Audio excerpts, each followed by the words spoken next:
안녕하세요. 슬기로운 스테이블 코인 생활입니다. 저희가 쭉 함께하고 있는 네이버 업비트 원화 스테이블 코인 실사용 가속 시리즈 벌써 7번째 시간이네요. 자, 한국형 원화 스테이블 코인 이거 어떻게 하면 정말 잘 만들어서 성공적으로 안착시킬 수 있을까? 이게 요즘 큰 화두잖아요. 여러 방법이 있겠지만 가장 확실한 길 중 하나는 역시 해외에서 이미 잘하고 있는 모델들을 좀 면밀히 살펴보는 거 아닐까요? 네, 맞습니다. 소위 말하는 성공 방정식을 좀 엿보는 거죠. 그래서 오늘은 대표적인 해외 스테이블 코인 3가지, 그러니까 미국의 P8USD, PYUSD죠. 아, PYUSD, 네. 그리고 이제 거의 글로벌 표준으로 자리 잡은 USD 코인, USDC. USDC도 빼놓을 수 없죠. 그리고 또 가까운 일본의 JPY 코인, JPYC. 이 3가지 사례를 좀 집중적으로 분석해 보려고 합니다. PYUSD, USDC, JPYC. 대표 주자들이네요. 네, 각각 어떤 전략을 쓰고 있는지, 또 어떤 환경에서 운영되고 있는지, 그리고 우리가 뭘 배울 수 있는지 좀 깊이 있게 들여다볼 필요가 있습니다. 좋습니다. 이 소위 잘 나가는 새 모델을 한번 제대로 파헤쳐 보면서요. 한국형 원화 스테이블 코인을 설계할 때 어떤 점은 좀 그대로 가져오고 또 어떤 건 우리 현실에 맞게 바꿔야 할지 그 핵심 설계 포인트를 짚어보는 시간을 갖겠습니다. 오늘 저희 이야기가 여러분께서 한국형 스테이블 코인의 미래를 그리는데 좀 좋은 참고 자료가 되기를 바랍니다. 그리고 항상 말씀드리지만 오늘 내용은 정보 제공 목적이고요. 특정 상품 투자 권유나 법률 자문과는 전혀 상관없다는 점 먼저 말씀드릴게요.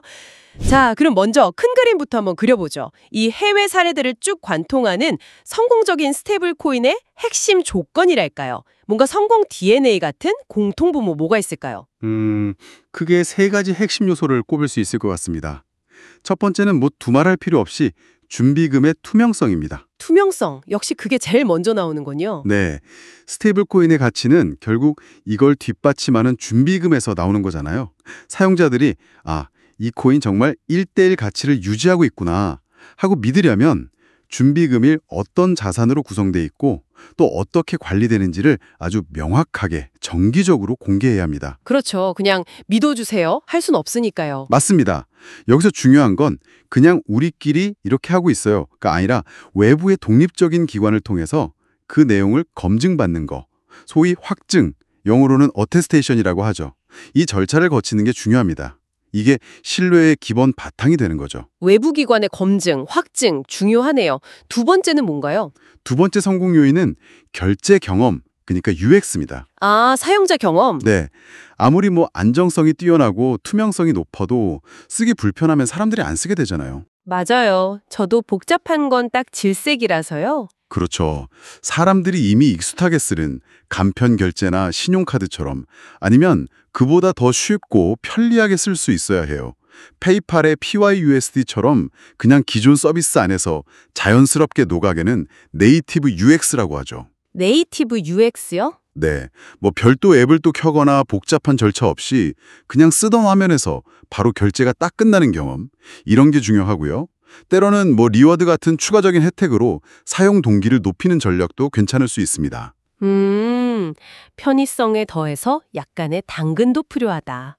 자, 그럼 마지막 3번째는요? 마지막 3번째는 명확한 법적 지위입니다. 법적 지위. 이건 좀 어려운 문제 같은데요? 네, 좀 복잡할 수 있죠. 하지만 필수적입니다. 스테이블 코인이 발행되고 유통되는 해당 국가의 법률, 또 규제 체계 안에서 이게 대체 어떤 지위를 갖는지가 명확해야 한다는 겁니다. 예를 들면요? 예를 들어 이게 전자화폐로 분류되는 건지 아니면 선불 지급 수단 같은 건지 그것도 아니면 완전히 새로운 형태의 금융상품인지 이런 게 쫙 규정되어야 한다는 거죠. 정체성이 명확해야 하는군요. 그렇죠. 이런 법적 기반이 좀 불확실하면 사업을 확장하거나 다른 회사랑 제휴하는 데도 큰 제약이 따르고요. 장기적인 안정성을 확보하기가 어렵습니다. 사실 이 규제 리스크가 스테이블 코인의 가장 큰 약점, 아킬레스건이 될 수도 있어요. 듣고 보니 정말 그러네요. 믿을 수 있는 투명성, 쓰기 편한 경험, 그리고 안정적인 법적 기반.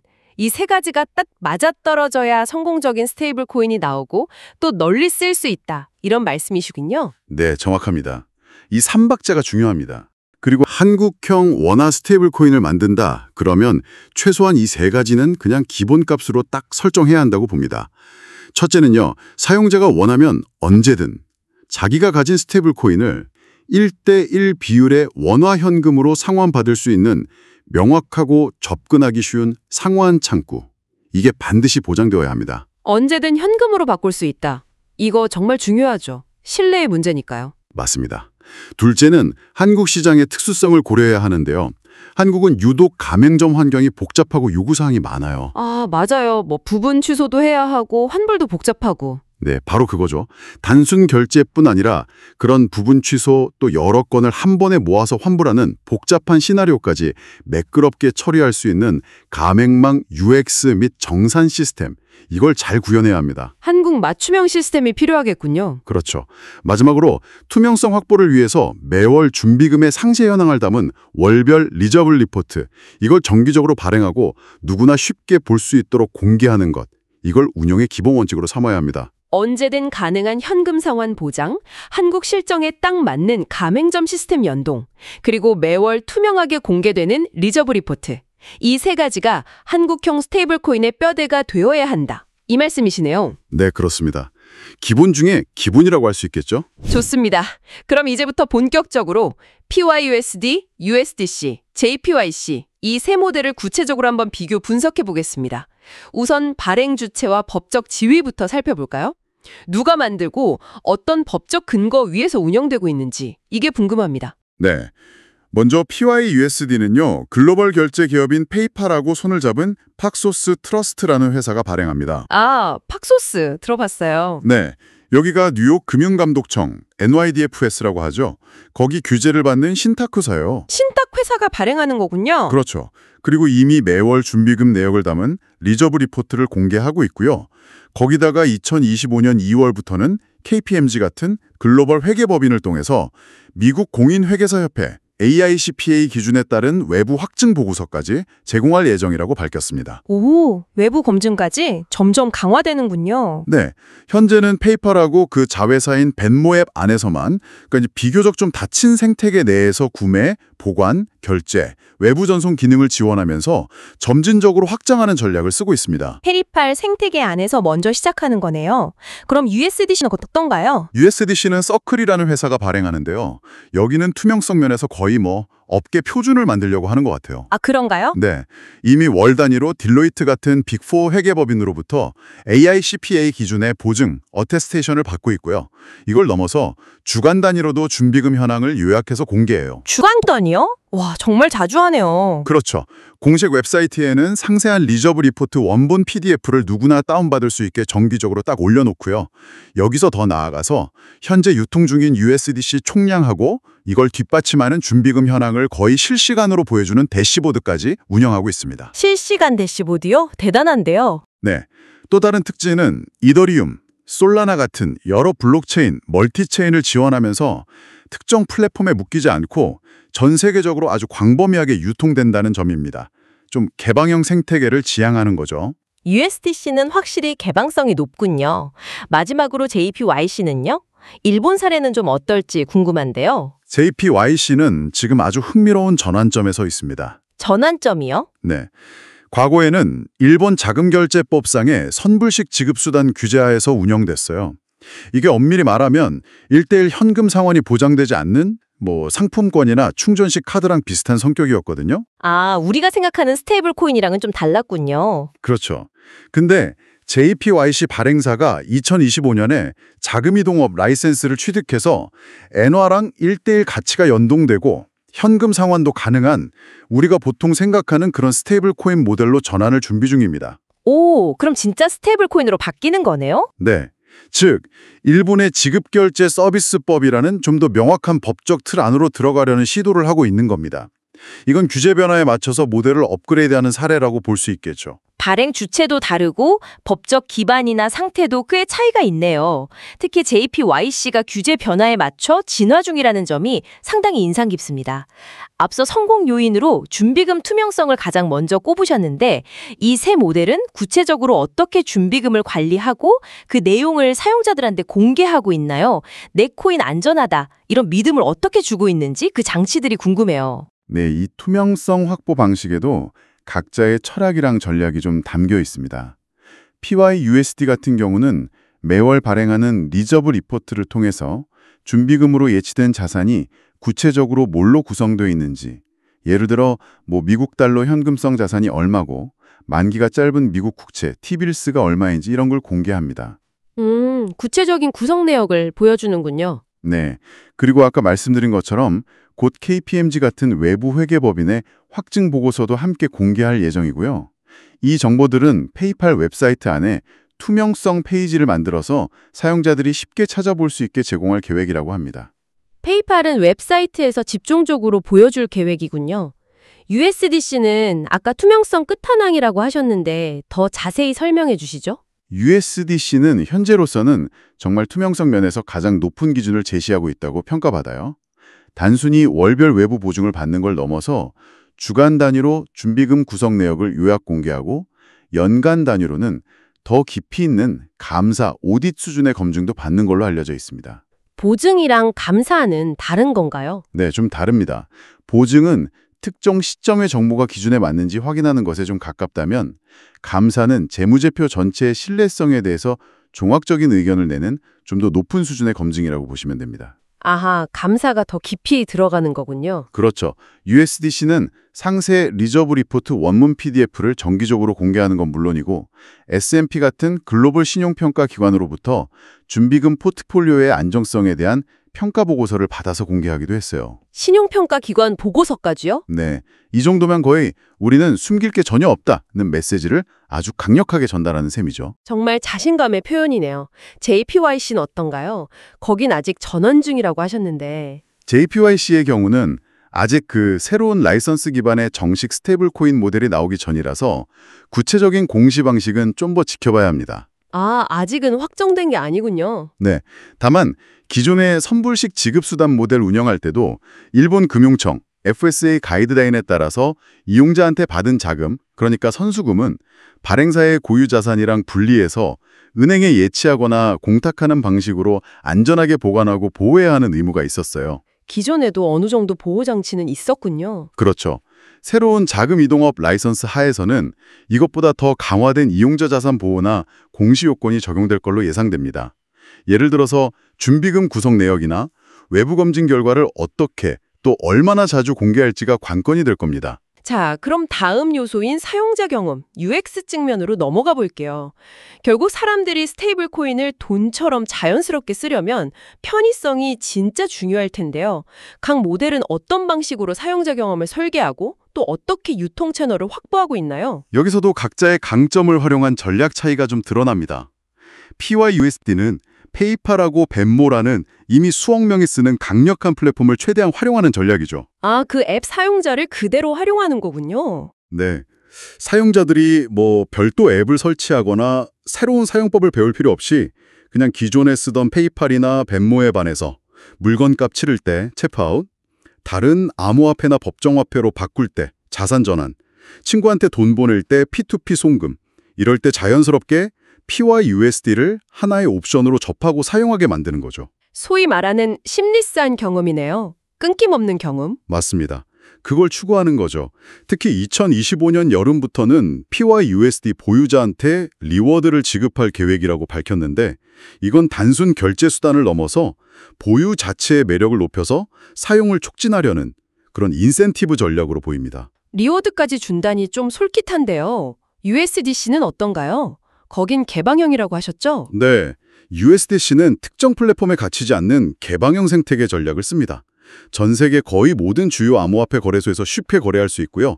수많은 온라인 결제 서비스, 기업용 재무 솔루션, 그리고 요즘 핫한 탈중앙화 금융, 디파이 프로토콜하고도 연동되어 있습니다. 와, 정말 광범위하네요. 네, 마치 인터넷의 기본 프로토콜, TCP/IP처럼 다양한 서비스들이 활용할 수 있는 기초 금융 인프라 역할을 하려는 걸로 보여요. 그래서 국경 간 송금이나 기업 간 대규모 결제, 트레이딩 같은 좀 전문적인 영역에서 강점을 보입니다. USDC는 약간 인프라 같은 느낌이군요. 그럼 JPYC는요? 일본 시장에 집중한다고 하셨는데 JPYC는 일본이라는 특정 시장하고 규제 환경에 아주 깊숙이 뿌리내리는 현지화 전략에 집중할 걸로 예상됩니다. 현지화 전략. 네, 새로운 라이센스를 딴 후에는 일본 내의 다양한 온오프라인 가맹점하고 제휴를 통해서 실생활 결제 편의성을 높이는 데 주력할 가능성이 크죠. 또 일본의 자금 세탁 방지 AML 규정이나 소비자 보호 규정 같은 현지 법규를 완벽하게 준수하는 사용자 인터페이스와 운영 프로세스를 구축해서 규제 친화적인 이미지를 강조할 겁니다. 아, 규제를 잘 지킨다는 걸 강점으로 내세우는 거군요. 그렇죠.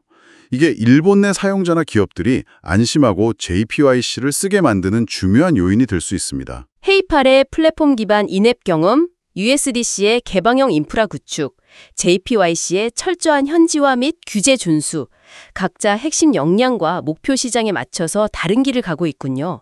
정말 흥미롭습니다. 그런데 스테이블 코인은 이름처럼 안정성의 핵심 가치잖아요. 혹시 모를 리스크를 관리하고 규제를 준수하는 측면에서 우리가 이 사례들을 분석하면서 특히 주의 깊게 봐야 할 포인트는 뭘까요? 어떤 부분을 좀 눈여겨봐야 할까요? 네, 안정성과 신뢰는 아무리 강조해도 지나치지 않죠. 몇 가지 핵심적인 관찰 포인트가 있습니다. 첫째는 외부 검증의 주기와 깊이입니다. 아까 말씀하신 확증이나 감사 같은 거요. 네, 그걸 얼마나 자주 받는지, 예를 들어 월별인지, 분기별인지, 연간인지, 그리고 그 범위가 단순히 준비금이 장부상 존재한다, 이 수준인지, 아니면 준비금의 구성자산 가치평가나 운영 통제의 적절성까지 포함하는 더 깊이 있는 수준인지 확인해야 합니다. 얼마나 꼼꼼하게 검증하는지가 중요하군요. 그렇죠. 또 ACPIA 같은 공식력 있는 기준을 따르는지 명시하는 것도 중요하고요. 그냥 검증받았다는 말보다는 누가 어떤 기준으로 얼마나 깊이 있게 검증했는지가 핵심입니다. 네, 명확히 알겠습니다. 두 번째 포인트는 뭔가요? 회사채나 다른 암호화폐 같은 상대적으로 좀 위험하거나 가격 변동성에 큰 자산도 포함되어 있는지 그 구성을 상세히 살펴봐야 합니다. 안전자산 비중이 중요하겠네요. 맞습니다. 만약 채권을 갖고 있다면 그 채권들의 만기 구조, 즉 단기, 중기, 장기 채권 비중이 어떻게 되는지도 중요해요. 만기가 너무 긴 채권 비중이 높으면 갑자기 대규모 상환 요청이 몰렸을 때 제때 현금화하기 어려워서 유동성 위기에 빠질 수 있거든요. 아, 그것까지 봐야 하는군요. 네. 어디까지 투명하게 공개하는지가 중요하겠죠. 그렇군요. 세 번째 포인트는요? 셋째는 소비자 보호 장치의 구체적인 내용입니다. 사용자가 현금 상환을 요청했을 때 며칠 안에 처리가 완료되는지, SLA, 만약 시스템 장애 같은 걸로 서비스가 중단되면 어떤 방식으로 얼마나 빨리 공지하는지. 실제 사용자가 겪을 수 있는 문제들에 대한 대비책이네요. 네. 상환 요청이 막 몰려서 처리 지연이 생길 경우 대기열 현황이나 예상 처리 시간 같은 정보를 투명하게 공개하는지 이런 것들을 확인해야 합니다. USDC나 PYUSD는 리포트나 대시보드를 통해서 일부 관련 정보를 제공하면서 신뢰를 쌓으려고 하고 있죠. 그런 정보 공개가 중요하군요. 마지막 포인트는 뭔가요? 마지막으로 법적 지위와 사용 용어의 명확성입니다. JPYC 사례처럼 국가별로 법률 체계가 다르고 쓰는 용어도 달라요. 일본의 선불식 지급수단이나 자금이동업이 한국의 선불 전자지급수단이나 전자자금 이체업 혹은 신탁업과 정확히 딱 맞아떨어지지 않을 수 있습니다. 아, 용어 자체가 다를 수 있군요. 네. 그래서 한국형 모델을 설계할 때는 국내 전자금융거래법, 자본시장법, 특금법, 신탁법 등 관련 법규들을 종합적으로 검토해서 어떤 법적 프레임워크를 따를지, 그리고 사용하는 용어, 예를 들어 발행, 상환, 준비금 이런 용어의 법적 의미를 명확히 정의하고 사용자에게 혼동 없이 전달하는 게 아주 중요합니다. 일종의 규제 내비게이션이 필요한 거죠. 정말 꼼꼼하게 따져봐야 할 부분들이 많네요. 외부 검증 수준, 준비금 건전성, 소비자 보호 정책, 그리고 국내 법규와의 정합성 및 용어 정의까지. 자, 그럼 이제까지 살펴본 이 모든 내용을 종합해서 우리가 한국형 원화 스테이블 코인을 만든다고 가정했을 때 어떤 점들은 이 해외 사례들처럼 그대로 본받아 적용하고 또 어떤 점들은 우리 고유의 시장 환경과 규제에 맞게 한국화해야 할까요? 네. 크게 벤치마킹에서 그대로 가져올 요소하고 한국 실정에 맞게 현지화할 요소로 나눠볼 수 있습니다. 오, 기대되는데요. 뭘 그대로 가져와야 할까요? 먼저 글로벌 표준으로 자리 잡았거나 모범 사례로 평가받는 부분들은 적극적으로 그대로 가져와야 합니다. 첫째는 높은 수준의 투명성 표준입니다. 역시 투명성이군요. 네, USDC처럼 매월 상세한 리저브 리포트 원문, PDF랑 핵심 내용을 요약한 카드 형태 정보를 같이 제공하고 신뢰할 수 있는 제3자 회계법인을 통해 정기적인 외부 확증, 최소 월 단위는 받아야죠. 이런 모델은 한국형 스테이블 코인의 기본 사양이 되어야 합니다. 추가로 실시간 현황 대시보드까지 제공하면 금상첨화겠죠. 투명성은 최고 수준으로. 또 있나요? 둘째는 매끄러운 네이티브 결제 UX입니다. 페이팔처럼 사용자가 기존에 쓰던 온라인 쇼핑몰 결제 창이나 앱 내에서 별도 불편함 없이 자연스럽게 원화 스테이블 코인을 선택하고 결제할 수 있는 경험. 이걸 구현해야 합니다. 복잡하거나 이질적인 경험은 사용자 확산에 큰 걸림돌이 되니까요. 사용자 경험도 글로벌 수준으로. 좋습니다. 그럼 이제 우리 실정에 맞게 바꿔야 할, 현지화해야 할 부분은 뭘까요? 다음은 우리 현실에 맞게 현지화, 즉 커스터마이징 해야 할 부분입니다. 첫째는 한국형 가맹점 정산 및 운영 규칙입니다. 아까 말씀하신 그 복잡한 정산 시스템 같은 거요? 네, 한국의 카드 결제 시스템은 T+0, 당일이죠, 또는 T+1, 이길 정산이 아주 일반적입니다. 원화 스테이블 코인 역시 이런 빠른 정산 주기를 지원해야 가맹점들이 받아들이기 쉬울 거예요. 정산 속도가 중요하군요. 그렇죠. 또 여러 성품 중 일부만 반품하는 부분 취소, 여러 건의 환불 요청을 모아서 한 번에 처리하는 배치 환불, 같이 국내 이커머스 환경에서 자주 발생하는 복잡한 운영 요구 사항을 시스템적으로 완벽하게 지원해야 합니다. 이 부분은 저희가 EP03에서도 다뤘던 내용이랑 연결됩니다. 네, 기억납니다.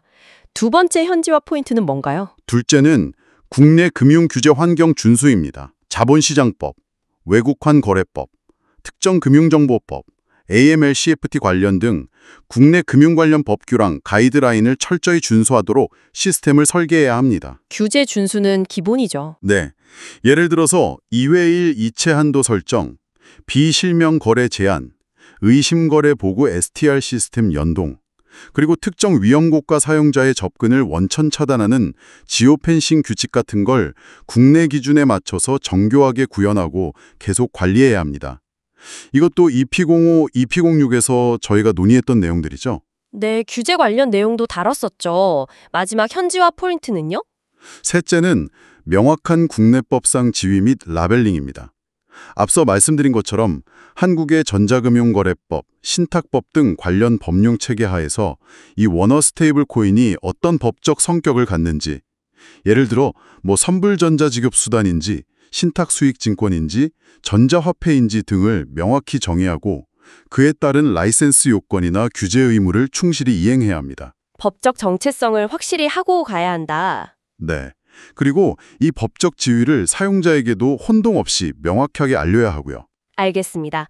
글로벌 표준 수준의 투명성과 사용자 경험은 그대로 가져오되 한국 특유의 빠른 정산 시스템과 복잡한 운영 규칙, 그리고 까다로운 금융 규제 환경에는 철저히 맞춰야 한다. 아주 명쾌하게 정리해 주셨습니다. 혹시 이 세 가지 해외 사례에서 우리가 특히 눈여겨봐야 할 교훈이나 시사점 같은 게 있다면 짧게 좀 짚어주시겠어요? 네, 각각의 사례에서 주목할 만한 포인트가 있습니다. 먼저 PYUSD의 리워드 실험입니다. 아, 리워드요? 네, 스테이블 코인 보유나 사용에 대해 리워드를 주는 게 사용자 행동에 어떤 영향을 미칠지, 특히 결제 빈도나 보유량을 늘리는 데 효과가 있을지 좀 지켜볼 필요가 있습니다. 효과가 있을까요? 글쎄요, 그건 지켜봐야죠. 다만 이 리워드가 자칫 이자로 해석될 경우 예금 유사 행위로 간주돼서 규제 당국의 제재를 받을 수도 있어요. 그래서 법적 리스크를 피하면서도 사용자에게 매력적인 인센티브를 설계하는 게 관건입니다. 한국형 모델 도입 시 아주 신중한 접근이 필요합니다. 리워드는 양날의 검이 될 수도 있겠네요. 다음은요? 다음으로 USDC의 극단적인 투명성 전략입니다. 실시간 대시보드까지 운영하면서 준비금 현황을 공개하는 건 단순히 신뢰를 넘어서 우리가 바로 표준이다 라고 선언하는 효과가 있어요. 아, 시장 표준을 제시하는 효과. 네. 이건 후발주자들한테 상당한 압박으로 작용하면서 시장 전체의 투명성 수준을 끌어올리는 긍정적인 역할도 합니다. 한국형 모듈 역시 최고 수준의 투명성을 지향해야 한다는 점을 시사하죠. 투명성은 타협할 수 없는 가치군요. 마지막 JPYC는요? 마지막으로 JPYC의 규제 진화 노력입니다. 기존의 제한적인 법적 지위에서 벗어나서 정식 라이센스를 취득해서 완전한 스테이블 코인으로 거듭나려는 시도는 규제 환경에 대한 적극적인 대응과 진화가 결국 시장에서의 성공과 직결된다는 점을 보여줍니다. 규제를 넘어서려는 노력이 중요하다. 그렇죠. 규제를 회피하거나 무시하는 게 아니라 규제 틀 안에서 혁신하고 인정받으려는 노력이 중요하다는 교훈을 줍니다. 리워드의 명암, 투명성의 전략적 가치, 그리고 규제와의 정면 승부. 정말 곱씹어볼 만한 교훈들입니다. 자, 그럼 이제 거의 마무리 단계인데요. 만약 한국형 원화 스테이블 코인이 실제로 출시돼서 운영된다면 이게 정말 잘 굴러가고 있는지, 약속한 대로 투명하고 안정적으로 관리되고 있는지, 우리는 어떤 지표들을 통해 지속적으로 확인하고 감시해야 할까요? 일종의 건강검진 지표, KPI 같은 게 있다면 뭘까요? 네. 성공적인 운영과 지속적인 신뢰 확보를 위해서는 다음과 같은 핵심 성과 지표, KPI들을 주기적으로 측정하고 투명하게 공개하면서 관리해야 합니다. 첫째는 공시 정시성 및 완전성입니다. 제때 제대로 공시하는지. 네. 약속한 월별 리저블 리포트가 정해진 날짜에 누락 없이 꾸준히 발행되는지, 그리고 리포트 내용이 필요한 정보를 충분히 담고 있는지, 완전성, 이게 기본입니다. 네, 기본이죠. 두 번째는요? 둘째는 외부 확증의 범위와 수준입니다. 외부 회계법인의 확증 보고서가 준비금 전체를 포괄하는지, 어떤 기준, AICPA를 따랐는지, 검증의 수준이 단순 보증인지, 감사에 가까운지 등을 명확히 공개하고 그 수준을 유지하거나 향상시키는지가 중요합니다. 검증의 질을 계속 확인해야 하는군요. 그렇죠. 셋째는 핵심 운영 성능 지표입니다. 실제 사용성하고 안정성을 보여주는 지표들인데요. 예를 들어 온라인 결제 시 최종 성공률, 사용자의 현금 상환 요청 후 실제 입금까지 걸리는 평균 시간, TAT, 가맹점에게 정산 대금이 제때 지급되는 비율, 정산 성공률 같은 게 여기에 해당됩니다. 실제 서비스가 잘 돌아가는지 보는 거네요. 네. 넷째는 준비금 포트폴리오 안정성 지표입니다. 준비금 내에서 현금 및 초단기 국채 같은 안전자산의 비중이 일정 수준 이상, 예를 들어 90% 이상으로 안정적으로 유지되는지, 위험자산 비중이나 평균 만기 듀레이션이 급격하게 변동하지는 않는지를 계속 모니터링해야 합니다. 준비금이 계속 안전하게 관리되는지? 맞습니다. 다섯째는 규제 및 컴플라이언스 대응 속도입니다. 새로운 규제나 감독 당국의 지침 변경이 있을 경우 관련 시스템 수정, 예를 들어 AML 룰 업데이트나 지오펜싱 국가 변경 같은 거죠. 또는 내부 정책 반영, 공지사항 게시 등이 얼마나 신속하고 정확하게 이루어지는지. TAT, 이것도 중요한 운영 품질 지표입니다. 공시 정확성, 외부 검증 신뢰성, 운영 효율성, 준비금 건전성, 그리고 규제 대응 민첩성까지 정말 다각도로 계속 모니터링이 필요하군요. 자, 그럼 오늘 논의의 대미를 장식할 마지막 질문입니다. 좀 더 상상력을 발휘해서요. 만약 지금 당장 한국형 원화 스테이블 코인 프로젝트를 시작한다면 앞으로 30일, 90일, 180일 동안 어떤 단계들을 밟아나갈 수 있을까요? 현실적인 가상 로드맵을 한번 그려주신다면요. 물론 가상의 시나리오지만 이런 단계적 접근을 생각해 볼 수 있겠습니다. 우선 D+30, 첫 한 달 내에는 투명성 인프라 구축에 좀 집중합니다. 첫 달은 투명성 기반 다지기군요. 네, 리저브 리포트의 표준 양식, 아까 말한 상세 원문 PDF랑 핵심 요약 카드, 이걸 확정하고 첫 번째 리포트를 시범적으로 발행해보는 거죠. 동시에 총 발행량, 준비금 총액 같은 핵심 지표를 보여주는 실시간 대시보드의 최소 기능 버전, MVP라고 하죠. 이걸 개발해서 내부 테스트를 시작하거나 외부에 공개하는 걸 목표로 삼을 수 있습니다. 오, 첫 달부터 할 게 많네요. 90일 차에는요? 다음 D+90, 3개월 차에는 핵심 기능 파일럿 테스트 단계로 넘어갑니다. 실제 사용 환경이랑 유사한 조건에서 예를 들어 특정 제휴사나 내부 임직원을 대상으로 아까 강조했던 네이티브 결제 UX를 테스트하는 소규모 파일럿 프로그램을 운영하는 거죠. 실제 써보는 단계군요. 네, 이 단계에서는 리워드 지급보다는 기본적인 결제 및 상환 기능의 안정성 검증에 집중하고요. 기본적인 자금 세탁 방지 AML 룰하고 지역 제한, 지오펜싱 규칙 1.0 버전을 적용해서 규제 준수 측면도 같이 점검합니다. 기능 안정성과 규제 준수 테스트. 그럼 180일 차에는 뭘 해야 할까요? 그리고 D+180, 6개월 차에는 본격 운영 준비 및 고도화 단계입니다. 신뢰성 있는 외부 회계법인을 선정해서 정기적인, 예를 들어 월간 준비금 확증 절차를 공식화하고 첫 보고서를 발행합니다. 외부 검증을 정례화하는군요. 네, 동시에 한국형 요구사항이었던 복합 상환, 즉 부분 취소나 환불 처리 기능이나 배치 환불 기능 같은 가맹점 운영 지원 시스템 개발을 완료하고요. 이걸 실제 운영 환경에 적용해서 정식 서비스 출시를 준비하는 걸 목표로 할 수 있습니다. 와, 30일 단위로 로드맵을 그려보니까 한국형 스테이블 코인이 현실화되는 과정이 훨씬 생생하게 그려지는 것 같습니다. 투명성 기반을 먼저 닫고 실제 사용성을 검증하면서 한국 특화 기능과 규제 준수를 단계적으로 완성해 나가는 그림이네요. 네, 오늘 정말 깊이 있는 논의였습니다.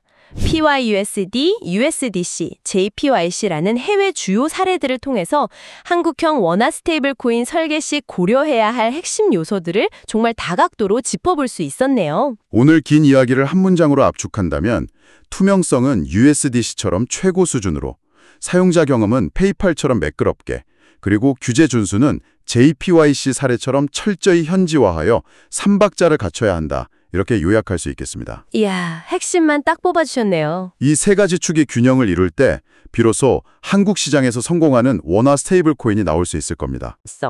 그리고 무엇보다 중요한 법과 규제라는 울타리 안에서의 안정성까지 이 모든 걸 아우르는 균형 감각이 핵심이라는 점을 다시 한번 확인했습니다. 오늘 저희가 함께 나눈 이 분석과 고민들이 앞으로 한국에서 펼쳐질 원화 스테이블 코인의 미래를 구상하고 준비하시는 여러분께 조금이나마 실질적인 도움이 되었기를 진심으로 바랍니다. 슬기로운 스테이블 코인 생활. 저희가 준비한 네이버 업비트 원화 스테이블 코인 실사용 가속 시리즈는 다음 시간이 마지막입니다. 아, 벌써 마지막이군요. 네. EP08에서는요, 실제 원화 스테이블 코인이 도입되는 가상 시나리오를 한번 설정해 보고요.